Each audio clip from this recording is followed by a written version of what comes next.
toda a ideia de que há uma hierarquia, uma inferioridade, mesmo que funcional na eternidade, tem que ser rejeitada.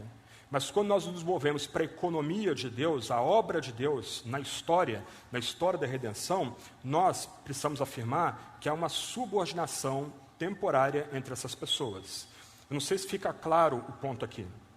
De um lado, na eternidade, plena igualdade, plena glória, pleno louvor, eternidade entre as três pessoas da deidade. Mas, na história, uma subordinação temporária e determinada pela ação divina. Então, trindade imanente, o que nós tratamos até agora, e agora nós nos movemos para a trindade econômica. E a gente trata, então, do Espírito Santo na vida de Jesus. Um ponto importante para nós aqui é que o Espírito de Deus operou em Jesus, em seu nascimento, em sua vida, em sua morte, em sua ressurreição. Por exemplo, Mateus vai dizer, no capítulo 1, que Maria estava grávida pelo Espírito Santo. Mais adiante, 2 versículos depois, o texto diz que o que nela foi gerado é do Espírito Santo. Em nossos credos nós afirmamos isso, que Jesus nasceu da Virgem por obra do Espírito Santo. A entrada de nosso único Salvador no mundo se deu como obra do Espírito Santo. Aquele Espírito que operou com poder na criação, como ouvimos há pouco a explicação do Mauro, ele operou na nova criação, na encarnação de nosso único Salvador. Por toda a vida de Jesus, o que se vê é o Espírito Santo agindo. No seu batismo, uma ilustração vívida da criação, nós temos Deus o Pai no céu, o Filho sobre as águas, o Espírito Santo pairando com poder sobre o Filho, também sobre as águas, um eco, nas 3 narrativas do batismo de Jesus, um eco de Gênesis capítulo 1, e aí a voz divina, esse é meu Filho amado, em quem tem todo o meu prazer. As 3 pessoas divinas operando ali no batismo. O texto bíblico vai dizer que o Espírito impele Jesus ao deserto para ele ser tentado por Jesus. O texto bíblico vai dizer que o Espírito tira Jesus do deserto e insere-o no seu ministério.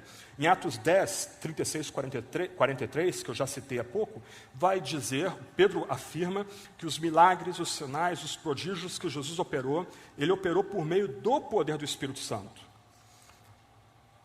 É o Espírito que prepara Jesus para a crucificação, que conduz Jesus como ovelha muda para o matadouro. E é o Espírito Santo, junto com o Pai, que tira Jesus da tumba, que ressuscita Jesus entre os mortos, o mesmo poder criador presente em Gênesis 1, agora operando também na ressurreição de Jesus. Toda a vida de Jesus foi uma vida cheia, plena do Espírito Santo. E a primeira obra que Jesus realizou, depois da sua exaltação à direita do Pai, foi o envio do Espírito Santo. Ele, em João capítulo 28, ele dá uma prévia do que é essa vinda do Espírito Santo. Em Atos 1, depois da sua assunção aos céus, o Espírito Santo é derramado com poder sobre a igreja, transformando toda a história do mundo antigo. Então, na economia da salvação, o Espírito Santo opera com poder sobre o Filho. 4º ponto, o Espírito Santo, uma vez Cristo sendo assunto aos céus, o Espírito Santo é enviado à igreja por meio do Pai, ou pelo Pai por meio do Filho. O Espírito é o Espírito de Cristo, no mesmo sentido que ele é o Espírito de Deus que ressuscitou Jesus Cristo dentre os mortos. Eu mencionei há pouco, por exemplo, Romanos 1:4, Paulo vai dizer que foi mediante o Espírito de santidade que Jesus foi declarado Filho de Deus com poder. Romanos 1:4 remete a gente a Filipenses 2, quando é dito que Jesus recebe um nome que nenhum outro tem. Só que é interessante, em Filipenses 2 não é dito qual é o nome de Jesus. Em Romanos 1, talvez o livro de Romanos, a apresentação mais completa da teologia paulina, logo nas primeiras textos de Romanos 1, Paulo vai dizer que o Espírito Santo concedeu a Jesus um nome, e esse nome é Filho de Deus Poderoso, ou Filho de Deus com Poder, por meio da ressurreição. Algumas traduções, como a Ara, traduz Espírito em caixa baixa, mas a expressão é um hebraísmo que relaciona-se com o Espírito Santo. Então, NVI traduz Espírito, ou grafo Espírito em caixa alta, me parece que é mais apropriado, até porque Romanos capítulo 1 é um texto trinitariano também. O Espírito Santo não é eternamente gerado como Filho. Isso é um atributo do Filho, mas o Espírito Santo, na eternidade, procede do Pai e do Filho. E esse é um dos elementos que distinguem as pessoas da Trindade. O Pai é incriado, como os credos antigos estabeleceram, o Filho é eternamente gerado, o Espírito procedendo do Pai e do Filho. A gente vê isso, por exemplo, em João capítulo 15, verso 26. Quando, porém, vier o Consolador, que eu vos enviarei da parte do Pai, o Espírito da verdade, que dele procede, esse dará testemunho de mim. Então, numa aliança eterna, o Pai e o Filho, eles, para assim dizer, sopram ou derramam o Espírito sobre a comunidade dos fiéis. Em virtude de o Espírito proceder do Pai e do Filho, então o Espírito é descrito como um ser pessoal que mantém com o Pai e com o Filho a mais estreita relação possível. Mais uma vez, as obras externas da Trindade são obras de toda a Trindade. Então, o que o Espírito faz hoje em nosso meio também é obra do Pai e obra do Filho. Aqui eu cito Agostinho de Hipona. O Pai é apenas o Pai do Filho, e o Filho é apenas o Filho do Pai.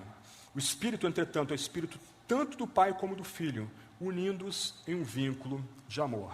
Se você depois ler com muita atenção 1 João capítulo 4, versos 7 em diante, você vai notar que essa linguagem de Agostinho é um resumo de toda a passagem. O Pai ama e ele envia o Filho. Nós sabemos que o Filho e o Pai nos amam porque o Filho é dado para nossa propiciação.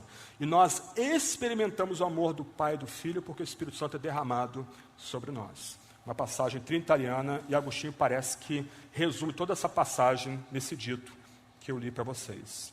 O Espírito Santo, então, é enviado para prosseguir, aplicar e consumar a obra de Cristo na terra. Assim como a encarnação estava firmada na unidade do Pai com o Filho, a obra do Espírito baseia-se em sua unidade com o Pai e com o Filho. E num ponto mais profundo, cada pessoa da Trindade busca a glória da outra.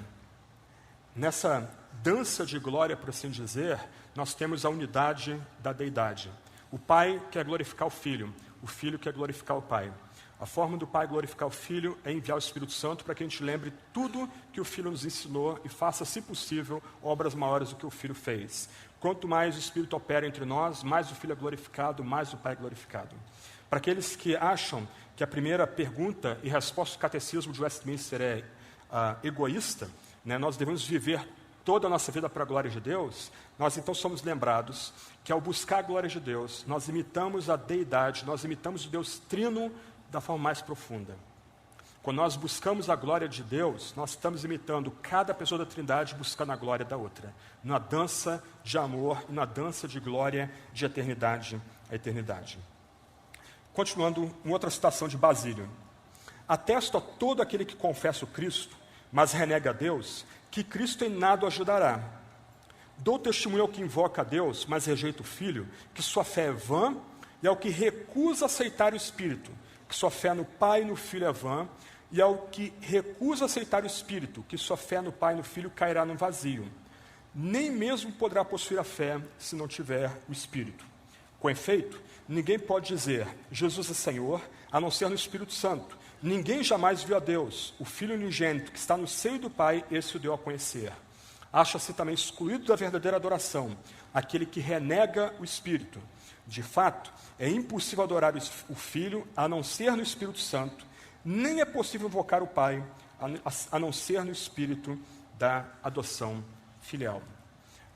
É muito legal que um escritor do quarto, quinto século tenha talvez uma perspectiva muito mais madura do que a gente tem hoje.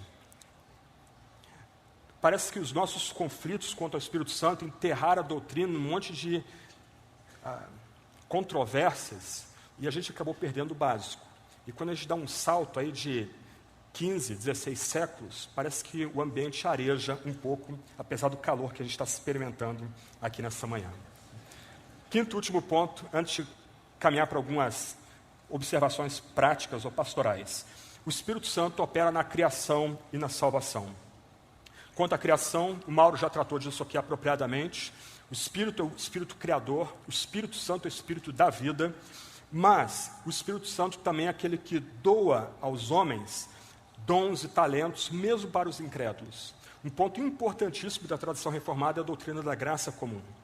Nós cremos que as melhores obras dos homens, nós cremos que se há beleza no que os incrédulos fazem, isso não vem da esperteza deles, da sabedoria deles, carnal, mas é porque o Espírito Criador, o Espírito da vida, refreou o pecado na vida daqueles homens e mulheres e permitiu que beleza, bondade, integridade, verdade sobressaísse nas obras deles.